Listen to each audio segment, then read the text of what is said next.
All right, everybody, we have to do another video on Kohl's. Last week, I posted a video on Kohl's. We looked at their short interest. We looked at their annual report, tried to get a rough value of all these stores that they own. I'll put a link to that video in the description if you haven't seen it. But the long and short of it is, Kohl's has billions of dollars of assets on their books in the form of their stores that they own outright and their distribution centers. And I don't think that's being fairly priced in to Kohl's stock today. And on top of that, the short interest in Kohl's right now is insane. More than half of the shares outstanding for this company are sold short. So this could be setting up for a squeeze to the upside. Now, the reason we have to do another video on Kohl's is a lot has happened in the past week. Kohl's released their quarter 1 results. The market seemed to like it. The price action on Thursday when they released this was crazy and resulted in trading being halted on Kohl's for 5 minutes. We also have to talk about their debt that they've refinanced, a little update on the short positions, and we'll get into their earnings call a little bit. So let's jump into it. Let's start with the actual earnings that they release. What actually came out of this? One of the big numbers I'm looking at is operating income. And operating income came in at $60 million, which was better than they were guiding for last quarter. Now, once you factor in the interest they pay on their debt, it still was a net loss, but this is actually less of a net loss than they had last year in Q1 of 2024. Keep in mind that for most retailers, quarter 1 is not a great quarter. It's kind of a reset from quarter 4. Quarter 4, you have Christmas, you have Thanksgiving, you have all that buying that people do at the end of the year. There's a lot of retailers that mostly tread water for the year, and then in quarter 4, they make like the vast majority of their earnings. Now, the top line revenue was down about 4% year over year. Some of this net sales decline is due to the fact that they closed 27 of their stores this quarter. So that's about 2% of their stores. But overall, these numbers are actually on the good side of what they were delivering for guidance. In spite of outperforming, they maintained their full 2025 outlook. So none of these numbers are different than what they had before. I'm thinking they might be kind of lowballing it a little bit. One of the analysts even kind of asked this on their earnings call. Yeah, this guy Mark asked, okay, you're holding the full year guide even with quarter 1 ahead of expectations. Basically, why you doing that? Is the full year going to be better? This quarter's outperforming. Why is the guide not changing? And the CFO basically said, yeah, there's a lot of uncertainty. Also, there's tariffs, which might have some effect, but we think that we can hit these numbers and we're just going to keep it the same. So I think Kohl's might just be setting numbers that they feel confident that they can beat. But I guess we'll have to wait for the next couple quarters to find out. Another thing they touched on, and I want to talk about, is their debt. This is a pretty big overhang for the company and for the stock. I wish they had a slide just on their debt. But a little bit of a question mark the past year has been, how are they going to deal with the $350 million of debt that they have due coming up in July? On the call, they said, earlier this month, we completed a private offering of $360 million of 10% senior secured notes due in 2030. And ultimately, this money is going to be used to repay their debt that's due in a month from now. And after this, Kohl's nearest debt maturity is not due until 2029. Our long-term debt remains at a 10-year low. So the good news first, they have at least 4 years until they have to worry about significantly repaying debt. That buys them quite a lot of time. Kohl's is not going bankrupt anytime soon. The debt continuing to go down over time is great. That's what I like to see. So that's the good side. Now the bad news here is this is a 10% note, meaning they have to pay 10% interest on this debt. That's pretty high, especially considering the fact that the notes are secured by 11 of our distribution and e-commerce fulfillment centers. Essentially, they put up property to secure this note in the same way that when you get a mortgage, the reason your mortgage rate is so much lower than, say, your credit card debt, or at least one of the reasons, there's a few, but one reason is you have the house to secure this debt. If you don't pay your mortgage, the bank can foreclose on your house. And because they have your house as collateral, that's going to bring the rate that you pay down. This debt is secured by quite a lot of real estate. I mean, these 11 distribution centers, so just to take a look, these are huge facilities. So the fact that they couldn't get a better rate than 10% is a little bit concerning. The bond market clearly does not like Kohl's. Just to quickly show you how some other Kohl's bonds are trading, here's a bond that's coming due in 2031. It's trading for roughly 65 cents on the dollar. Here's a bond due in 2033, trading for like 57 cents on the dollar. This one due in 2045 is trading for less than 50 cents on the dollar. So for example, if you own this bond, this Kohl's bond that's coming due in 2033, If nothing happens to Kohl's and they continue paying their interest, and when the bond comes due, they end up repaying you the principal value, then you would be collecting the equivalent of a 16% annualized yield. That is incredibly high. So what is all this telling you? It's telling us that the bond market is pricing Kohl's debt like really distressed debt. It's saying, hey, there's major default risk at Kohl's, and we want to be compensated as debt holders. We want to be compensated well to buy Kohl's debt. So this is definitely a red flag that the bond market seems to be saying, Kohl's might not repay this debt. There's default risk.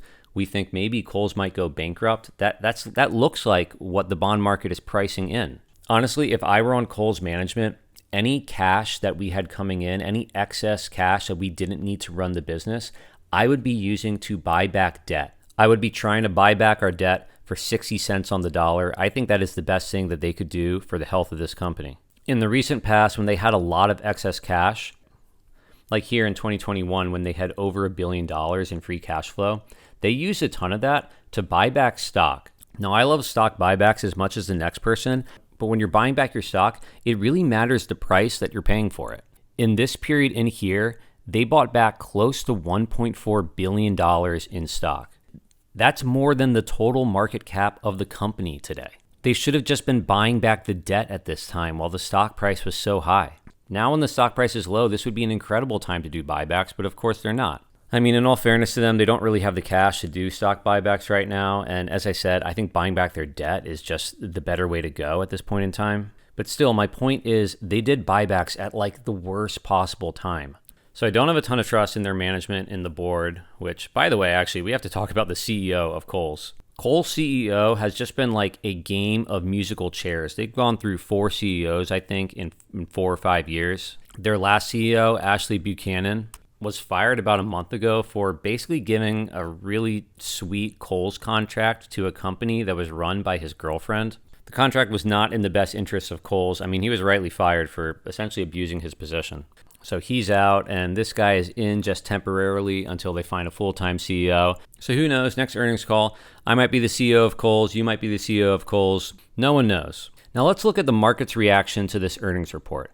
You can see this blip right here. Bam. That's Thursday morning. That's when this came out. So Kohl's stock was at about $8, and then in the morning it shot up to $9, and then it went almost close to $10. The price shot up so fast on this that trading on Kohl's stock was halted for 5 minutes. Here it is. KSS halted at 9:41 on Thursday morning. Reason, LULD pause, which this stands for large up, large down. Essentially, this just means, the price, it moved a lot really quickly. So we paused trading. Now, because of this, on stock twits, so many people were talking about market manipulation because of this halt.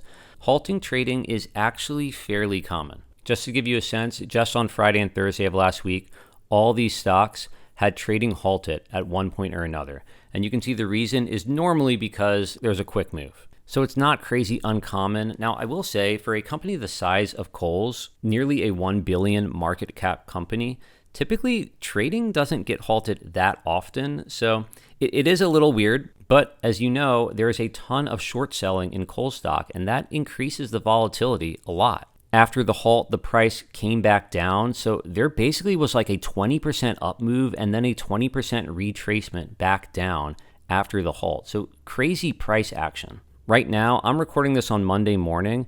The price is pretty much back to where it was before this earnings report. Now, as far as an update on short interest, it's difficult to tell exactly how much of a stock is shorted at a particular time, because short interest is only actually reported twice a month, and that reporting is significantly delayed. So you see here, we get information on how many shares are actually sold short in the middle of the month and at the end of the month. But this data, there's 57.5 million shares sold short as of May 15th. That wasn't reported on May 15th, though. The data was recorded then, but it was only reported publicly. It was only published at the end of May. So how many shares are sold short right now?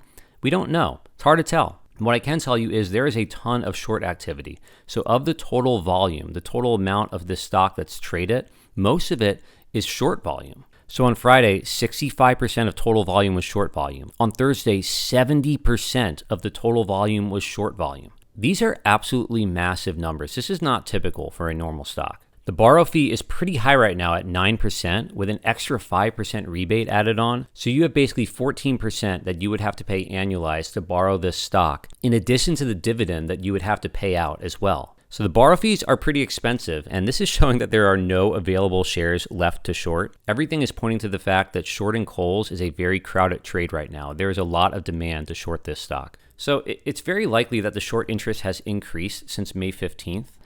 And when the short interest is so high like this, the chance for that to cause some spring up in price only goes up.